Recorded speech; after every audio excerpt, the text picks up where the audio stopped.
ખ્રિસ્તમાં વાલા ભાઈઓ તથા બહેનો, પ્રભુ ઈસુ ખ્રિસ્તના નામમાં આપ સર્વને પ્રેમી સલામ. પ્રભુની સ્તુતિ થાઓ.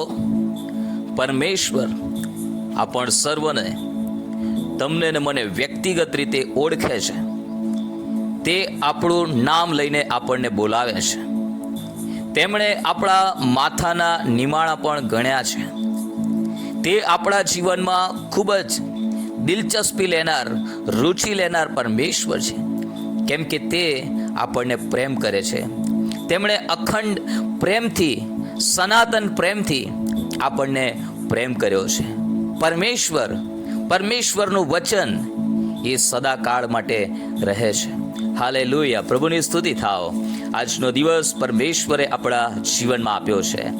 અને આવો આજે આપણે યશાયા પ્રબોધકનું પુસ્તક, તેનો 46મો અધ્યાય અને 10મી કલમમાંથી ટૂંકું મનન કરીએ.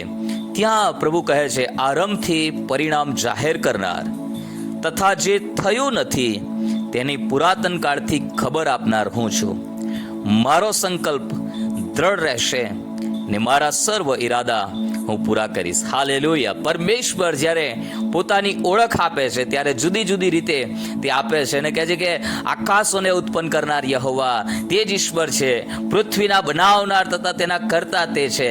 તેમણે એને સ્થાપન કરી.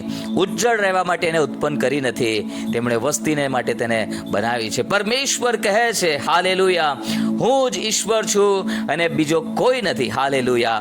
આરંભથી પરિણામ જાહેર કરનાર તથા જે થયું નથી તેની પુરાતન કાળથી ખબર આપનાર હું છું. જે થયું નથી, જે ભવિષ્યમાં બનવાનું છે, એ બધાની વિગતવાર, હાલેલુયા, માહિતી પરમેશ્વરે આપણને આપી છે. આજે દુનિયાના લોકોનું ધ્યાન એ પવિત્ર શાસ્ત્ર બાઇબલની ભવિષ્યવાણીઓ પર છે.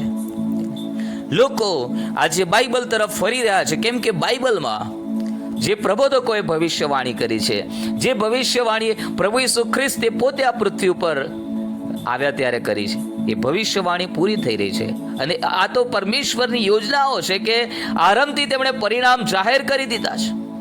આરંભથી તેમણે શું થવાનું છે, હવે પછી શું થશે, યુદ્ધો વિશે હોય, ભૂકંપો વિશે હોય, મરકી ફાટી નીકળવા વિશે હોય, દેશ રાજ્ય પ્રજાની વિરુદ્ધ, અને છેલ્લા દિવસોમાં સ્વાર્થ વધી જશે, અન્યાય વધી જશે, બધી જ બાબતો ભવિષ્યવાણીઓના સ્વરૂપમાં આપણને પ્રભુએ અગાઉથી આપી છે. કેમ કે આપણો પ્રભુ અત્યથી તે ઇતિ સુધી સઘળું જાણનારો પરમેશ્વર છે. હાલેલુયા. અને આપણે ખ્રિસ્તી લોકો તરીકે, ઈશ્વરના બાળકો તરીકે ખરેખર ખૂબ જ ધન્ય લોકો છીએ.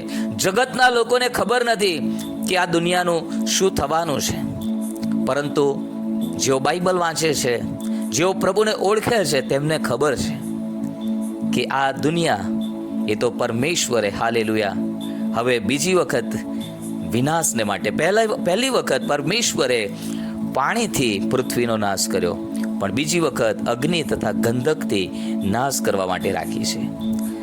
પવિત્ર બાઇબલમાં આપણને એ પણ જાણવા મળે છે, વિશ્વાસીઓના પુનરુત્થાન ને સ્વર્ગારોહણ પછીથી 1000 વર્ષનું રાજ્ય આવશે, જ્યાં પ્રભુ ઈસુ ખ્રિસ્ત આ પૃથ્વી ઉપર તેની મંડળીની સાથે આવશે અને 1000 વર્ષ સુધી રાજ કરશે. જગતના લોકોને ખબર નથી, પણ આપણને ખબર છે. અને પરમેશ્વર કહે છે કે મારો સંકલ્પ દ્રઢ રહેશે ને મારા સર્વ ઈરાદા હું પૂરા કરીશ. તેમણે દાનિયેલના પુસ્તકમાં જે કહ્યું છે, જખારિયાના પુસ્તકમાં જે ભવિષ્યવાણીઓ કરી છે, યશાયા પ્રબોધકના પુસ્તકમાં, હજકીએલના પુસ્તકમાં અને પ્રકટીકરણના પુસ્તકમાં જે ભવિષ્યવાણી કરી છે, 4 સુવાર્તામાં જે ભવિષ્યવાણીઓ છે, પ્રેરિતોએ જે આત્માથી ભવિષ્યવાણી કરી છે, પ્રભુનું વચન કહે છે એ બધી જ બાબતો એ પરમેશ્વરનો સંકલ્પ છે, પરમેશ્વરની યોજના છે, અને પરમેશ્વરે બધું પૂરું કરવાના છે. હાલેલુયા. અને પ્રભુ કહે છે મારા સંકલ્પ દ્રઢ રહેશે ને મારા સર્વ ઈરાદા હું પૂરા કરીશ. આપણા પરમેશ્વર જેવો બીજો કોઈ આ પૃથ્વી ઉપર નથી વાલાઓ. હાલેલુયા. પરમેશ્વરે, હાલેલુયા, આપણને બનાવ્યા છે એક ઉદ્દેશ સાથે આ પૃથ્વી ઉપર મૂક્યા છે કે આપણે હાલેલુયા તેમની યોજનાનો ભાગ બનીએ. પ્રભુની સ્તુતિ થાવ. તમે પરમેશ્વરની અનંતકાળિક યોજનાનો ભાગ બન્યા છો માટે પ્રભુની સ્તુતિ થાવ. હાલેલુયા. અને તમે બહુ ધન્ય લોકો છો, કેમ કે જે થવાનું છે એ અગાઉથી આપણા પ્રભુએ આપણને વિદિત કરી દીધું છે, જણાવી દીધું છે. હાલેલુયા. અને એક વચન પ્રભુ ત્યાં કહે છે કે મારા સર્વ ઈરાદા હું પૂરા કરીશ. હાલેલુયા. પ્રભુએ જે કહ્યું છે બધું જ પ્રભુ પૂરું કરવાના છે વાલાઓ. હાલેલુયા. અને એટલા જ માટે પ્રભુના બાળકો તરીકે આપણી જે જવાબદારી છે એ તો એ છે કે આપણે પરમેશ્વરની ઈચ્છાઓ સાથે એકરૂપ થઈએ, પરમેશ્વરના વચનો વાંચીએ અને તેનું અધ્યયન કરીએ અને પરમેશ્વરના વચનોમાંથી પરમેશ્વરની જે સનાતન કાળની યોજનાઓ છે તેને સમજીએ અને આપણું ધ્યાન આ પૃથ્વી પરની બાબતો પર, આપણું મન પૃથ્વી ઉપરની બાબતો પર લગાડીને એ પરમેશ્વરના ઈરાદાને આપણા જીવનમાં નાકામ ના કરીએ, પરંતુ આપણે આપણા વિશ્વાસના અગ્રેસર અને તેને સંપૂર્ણ કરનાર પ્રભુ ઈસુ ખ્રિસ્ત ઉપર આપણું લક્ષ્ય રાખીએ. કેમ કે તે જગત માટે ઈરાદાઓ રાખે છે, તેવા જ ઈરાદાઓ તે આપણા માટે વ્યક્તિગત રીતે પણ રાખે છે. અને એટલા માટે યર્મિયા 29મો અધ્યાયના 11મી કલમમાં પ્રભુ કહે છે કે હું તમારા માટે ઈરાદાઓ રાખું છું. એ ઈરાદાઓ તમને વિપત્તિને લગતા નથી. હાલેલુયા. એ ઈરાદાઓ તો શાંતિને લગતા છે, આપણને આશીષ આપવા માટેના ઈરાદાઓ છે. હાલેલુયા. પ્રભુ તમારા અને મારા માટે ઈરાદાઓ રાખે છે.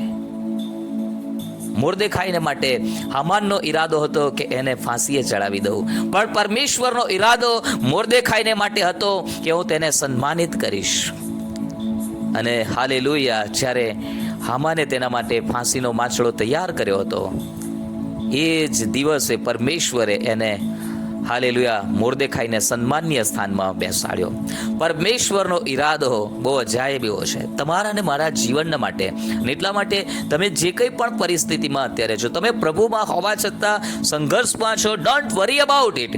તમે તમારી સમસ્યાઓ તરફ લક્ષ્ય ના રાખશો. પરમેશ્વરની પાસે એમાંથી બહાર નીકળવાનો રસ્તો છે. તમે કેવળ તમારું ધ્યાન, તમારું મન, હાલેલુયા, તમારું અંતઃકરણ પ્રભુમાં રાખો. તમારા વિચારો પ્રભુ પર કેન્દ્રિત કરો, તમારી દ્રષ્ટિ પ્રભુ પર કેન્દ્રિત કરો, કેમ કે તે તમને સહાય મોકલી રહ્યા છે. Your help is on the way. તમારી મદદ એ હાલેલુયા પ્રભુ મોકલી રહ્યા છે. ધન્યવાદ. પ્રભુ આ વચનો સમજવાને માટે તમને પુષ્કળ કૃપા પૂરી પાડે અને આ બાઇબલના પરમેશ્વરને વધુ ને વધુ તમે પ્રેમ કરો, વધુ ને વધુ તેમને માન મહિમા આપો, વધુ ને વધુ તેમની ઈચ્છા સાથે એકરૂપ થાઓ અને પ્રભુને મહિમા આપતું જીવન જીવો. એ જ મારી પ્રાર્થના છે. God bless you. હાલેલુયા.